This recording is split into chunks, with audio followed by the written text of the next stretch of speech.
ये आकाशवाणी रायपुर है। छत्तीसगढ़ी समाचार बुलेटिन के संग मीनल तिवारी के जय जोहार।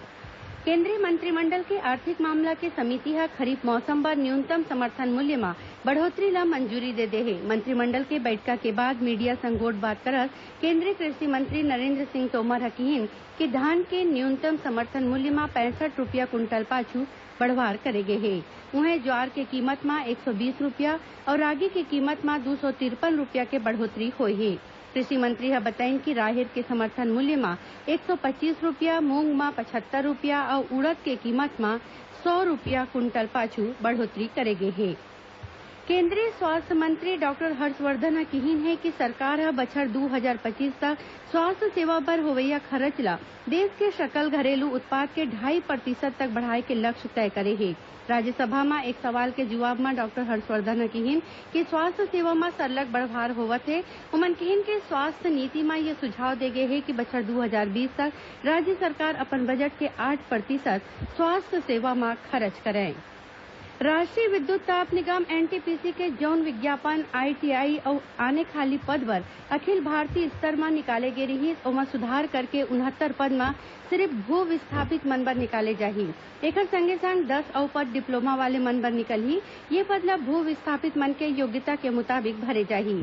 ये जानकारी एनटीपीसी के क्षेत्रीय कार्यपालक निदेशक नीरज कुमार सिन्हा ह मुख्यमंत्री भूपेश बघेल ले भेंट के बेरा दीन।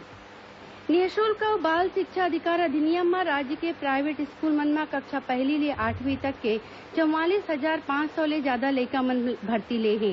पाछू बछर ले एसो करीबन 10% जादा पढ़इया लइका मन ल ये अधिनियम के फायदा मिले हे।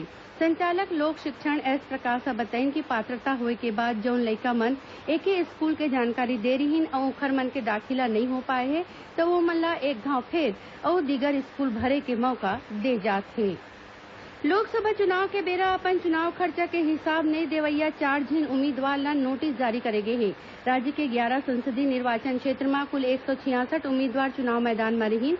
एमा 162 उम्मीदवार मन अपन खर्चा के लेखा दाखिल कर दे हे। वहीं लोकसभा क्षेत्र बिलासपुर के होरीलाल आनंद, दुर्ग के अनूप कुमार पांडे, रायपुर के इकराम सैफी और कांकेर लोकसभा क्षेत्र के उम्मीदवार उमाशंकर भंडारी ह चुनाव खर्चा के हिसाब नहीं दे हे। जिला निर्वाचन अधिकारी ह ये उम्मीदवार मन के नाव नोटिस भेजे हैं। कांकेर जिला में सुरक्षा बल ह इनामी माओवादी कमांडर ल गिरफ्तार करे हे। 2 लाख रूपया के इनामी माओवादी कमांडर सदाराम नेतान उर्फ सूरज ल जिला पुलिस बल और सीमा सुरक्षा बल के जवान मन ह पखांजूर थाना क्षेत्र ले गिरफ्तार करे हैं। यही बीच सुकमा जिला में 2 झिन इनामी माओवादी मन ह पुलिस अधीक्षक शलभ सिन्हा के आगू म आत्मसमर्पण कर दे हे।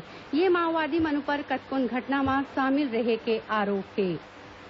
काली ओडिशा के जगन्नाथपुरी के संगे संग छत्तीसगढ़ में घलो भगवान जगन्नाथ के रथ यात्रा उत्साह के संग निकाले जाही।